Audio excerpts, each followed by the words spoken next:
You are trained to be perfect, to speak eloquently, to behave appropriately, to post in line with the trends. Have you trimmed away your personality just for a few likes? The truth is, the world doesn't need another copy. They need someone who dares to be raw, dares to be flawed, dares to be real. Personal branding doesn't lie in a digital layer of makeup. It lies in the scar you've hidden, in the anger you've swallowed, in the fear that keeps you silent. This video is a wake-up call. If you don't tell your story, someone else will, in a way that makes you disappear. So, will you keep being invisible in the crowd? Or are you ready to strip yourself bare and become unforgettable? It's time to take off the mask. If you don't dare to be yourself, then who will remember you? Part 1. The Identity Paradox in the Digital Age. The modern world is trapped in a profound paradox. Businesses strive to become more relatable, authentic, and emotional. Meanwhile, individuals increasingly behave like machines. They hide their true nuances, smooth out their edges, and present themselves as flawless application profiles. As a result, personal brands become hollow shells. What once was an advantage, uniqueness, has now become something to fear. Uniformity reigns, and that kills the ability to be remembered. Many people believe that the more perfect you are, the more recognition you gain. But the truth is, people don't love what's emotionless and overly polished. People love the feeling of seeing themselves in someone else. When a person speaks truthfully, even misspeaks or stumbles, the audience starts to believe. Still, some argue that being overly honest can feel off-putting or out of control. Therefore, not everyone needs to reveal every side of themselves. The problem doesn't lie in concealment, but in the purpose behind it. Protecting yourself is not wrong. Choosing which version of yourself to present is a basic right. But if individuals constantly perform to gain acceptance, they lose the roots of their identity. Being overly safe is the quickest path to becoming invisible. A personal brand isn't born from consensus, but from the courage to say what no one else dares to. In a world full of noise, it's the one with substance who will be remembered, not the one with the prettiest image. Part 2. The Charm of Imperfection. What makes others love you is not your polished image, but the tiny, imperfect details. An awkward smile, a moment of hesitation, or an embarrassed confession. These are the moments that make you come alive. When a person dares to step out of the censored version of themselves, they invite others into their real world. That's where connection happens. No techniques, no strategies, just humanity. And only then does a brand have a soul. However, praising imperfection should not be mistaken for a lack of discipline. Not everyone is ready, or should, expose every weakness as a statement. Some natural expressions are merely uncontrolled clumsiness, even off-putting.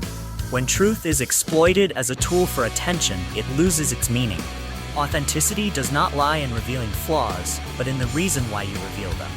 Imperfection only holds power when accompanied by mindfulness and constructive intent. True imperfection is the acceptance of oneself, along with the effort to grow. When you share a weakness, what touches others is not the pain itself, but the unflinching gaze.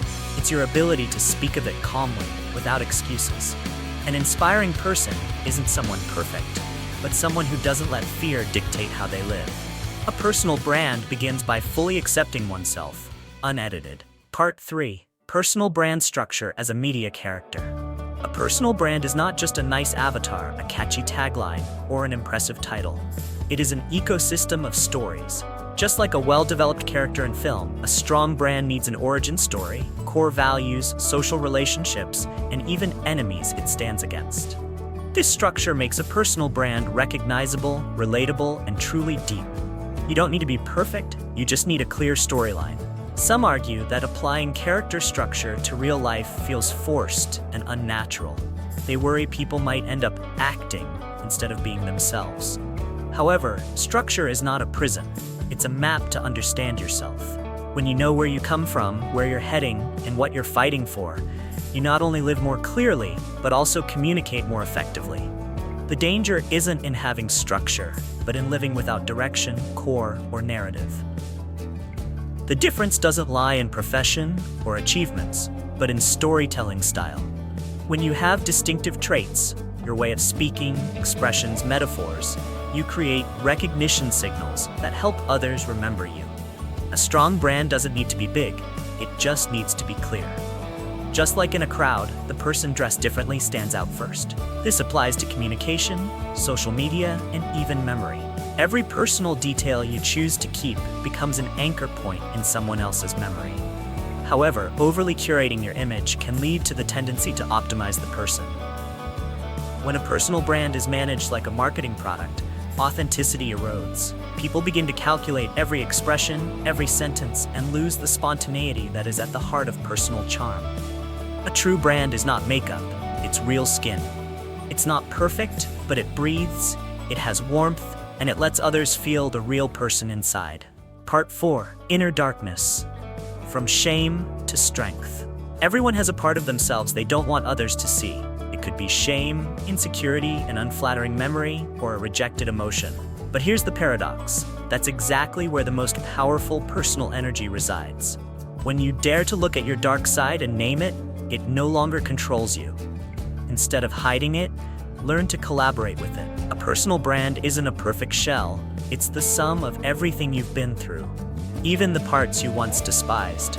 Some people choose silence around their wounds. They worry that sharing negativity will make them seem weak, be misunderstood, or cast a gloomy image. This caution is not without merit. Exposing your darkness without guidance can become a draining monologue. Not every experience needs to be public, but if you hide everything, you also lose the chance for others to see themselves in your story. The issue is not whether you share, but why.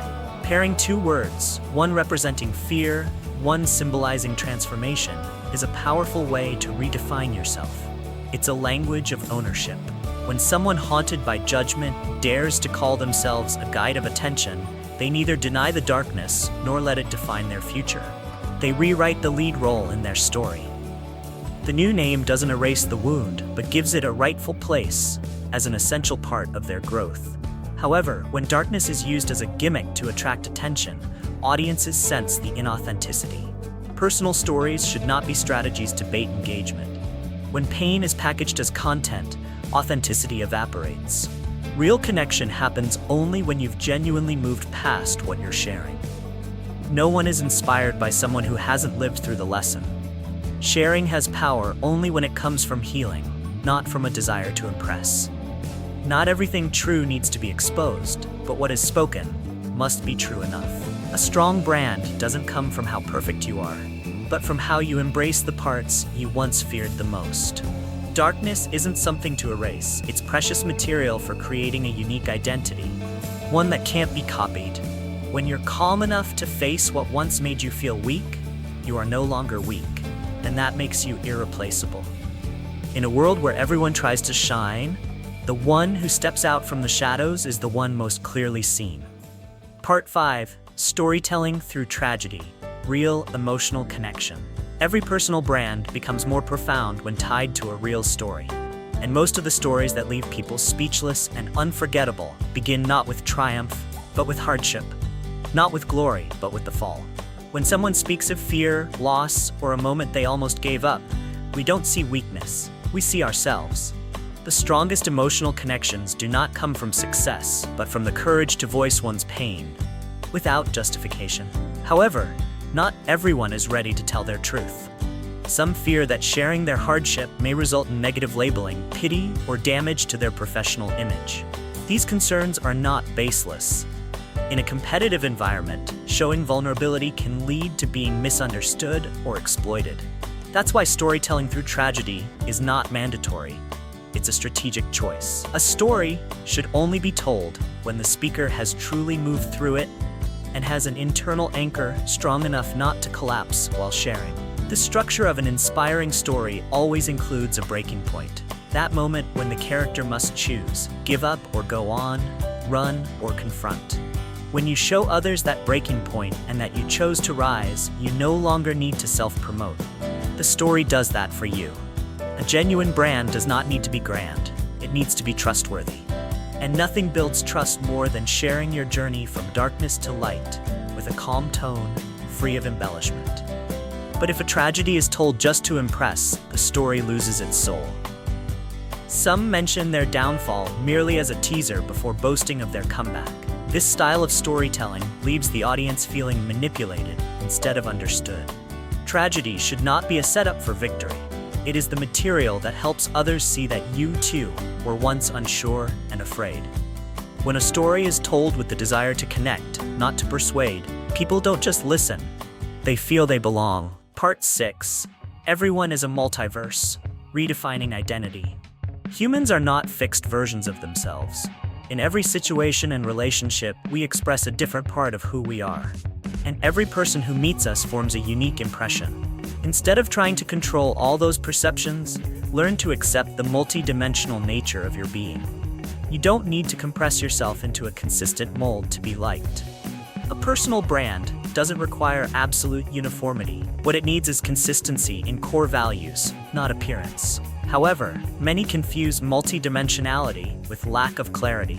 They believe changing the way you present yourself is a sign of instability or unreliability. This invisible pressure pushes people to maintain a single version of themselves across all contexts, even when it no longer reflects who they really are. Living truthfully in each role, child, leader, creator, learner, doesn't strip away your identity. On the contrary, it makes you richer, more flexible, and more relatable. Personal growth is not about building an image. It's about expanding your inner space.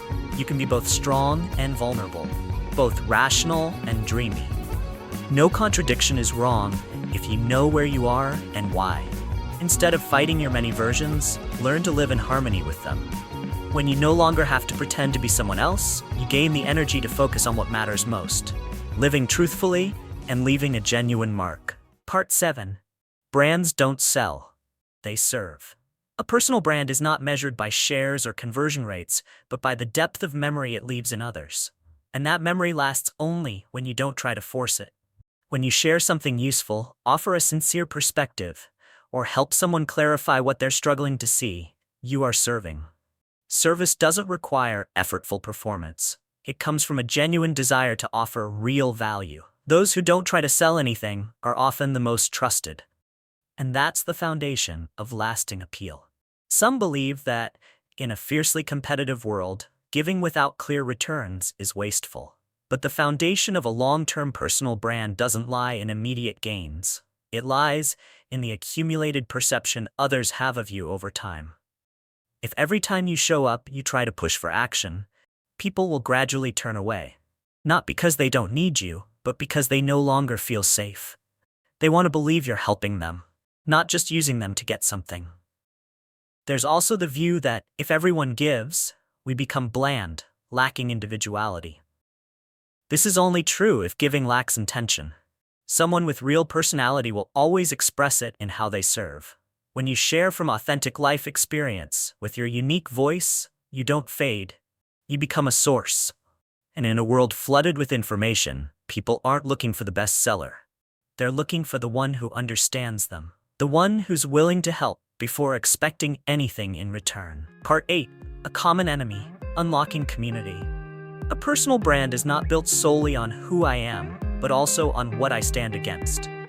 When you dare to challenge what is meaningless, fake, or misleading, whether in your industry, society, or the collective mindset, you become more recognizable. Others will see you as a voice for the frustration they haven't yet been able to express. A brand with a mission is a signal. A brand with a clear enemy is a flag. And there will always be people who gather around that flag. Some believe that taking a public stand leads to extremism, polarization, or unnecessary conflict. But silence in the face of wrongs and avoidance of clarity only make a brand blurrier. Often, the reason people don't know whether to follow you is that they don't know what you oppose. The goal is not to divide, but to evoke empathy from those who share your vision. The more specific the enemy, the easier it is to find allies. And a true community cannot be built on vagueness. Part 9. Style doesn't come from fashion, but from consistency. Style doesn't begin in your wardrobe. It starts with how you make others feel about you. It's your visual symbols, your familiar phrases, the intentional way you show up at every touch point. When a personal brand has its own recognition dictionary, including colors, language style, or expressions, it doesn't need to be introduced. it gets recognized. Consistency in even the smallest details is what makes you unmistakable. Style is a signal, and a strong signal keeps you in others' memories longer. Some believe that building a style is mere posturing, superficial and unnecessary. But style is not about showiness. It's an invisible commitment that you know who you want to become and are ready to take responsibility for that image. Spontaneity doesn't lead to identity, only intention does. When you don't define your own style, the world will define it for you, and usually, not accurately. Someone with a clear style is someone who has chosen to live deliberately. Part 10. Everything can begin with 2 words. When you can distill your identity into 2 words, you compel the world to listen further. Those 2 words don't tell the whole story, but they spark enough curiosity for people to ask, why? They're not slogans. They're the most compact signature of your life journey. When you discover the phrase that holds both your shadow and your light, it becomes the anchor for every share, every choice. From there, you're not just building a brand. You're crafting a language the world will remember you by. Are you building a personal brand or crafting a talking mask? Are you telling true stories or scripting emotions to manipulate trust? Do you live to be remembered or to be applauded? The world praises authenticity, yet rewards clever pretense. So what do you choose? Thorny truth or polished imagery? Touching the heart or cracking the algorithm? Some will say living truthfully is weakness. Others believe emotional control is deceit. No one is entirely right, but if you don't define who you are, social media will do it for you. Are you willing to accept that? Thank you for watching the whole video. Please like and subscribe to the channel so you don't miss the next videos.